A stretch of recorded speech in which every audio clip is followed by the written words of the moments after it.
विस्तार न्यूज हिडमा के गांव पूवर्ती पहुंचा है और गांव में एकदम सन्नाटा है, शांत है। ये हिडमा की रोती हुई मां को आप देख लीजिए। एक मां के तौर पर तो दुख होगा ही कि उसके बेटे की जान चली गई, लेकिन हिडमा कौन था, क्या था, ये कल आपको विस्तार न्यूज ने बताया। और हिडमा का जाना या हिडमा का अगर हिडमा हथियार छोड़ता तब भी सरकार के लिए मुफीद था, लेकिन हिडमा ने हथियार छोड़ा नहीं, मुख्य धारा में शामिल हुआ नहीं। समझाया एक मां ने। इस मां की तस्वीर 5 दिन पहले सामने आई थी। मां कह रही थी कि हिडमा मान जाओ, हिडमा वापस लौट आओ, हिडमा घर में रहकर खाएंगे, कमा के खाएंगे, घर में साथ में रहेंगे।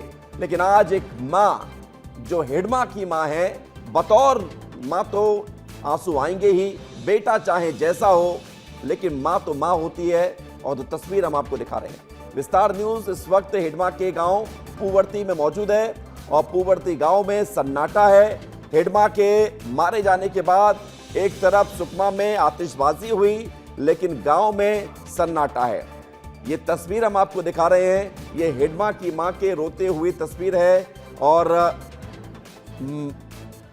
वो तस्वीर हिडमा की मां, और ये देखिए आप तस्वीर, ये उस दिन की तस्वीर है जब गृह मंत्री विजय शर्मा ने हिडमा की मां को समझाया था कि अपने बेटे को आप समझाइए।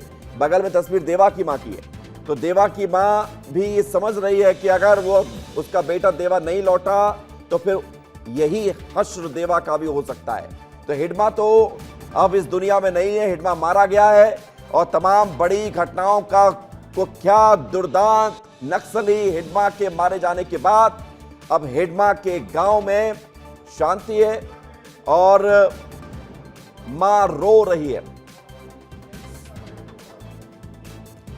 तो ये आप देखिए कि बड़ी खबरें आ रही है, बड़ी तस्वीरें आ रही है। हिडमा के मारे जाने के बाद सोनू दादा, रूपेश सरेंडर की लगातार अपील कर रहे हैं, कह रहे हैं कि पुनर्वास नीति से जुड़ो, घर वापसी करो, मुख्यधारा में आओ। जिन्होंने हाल ही में पुनर्वास नीति से जुड़कर पुनर्वास किया,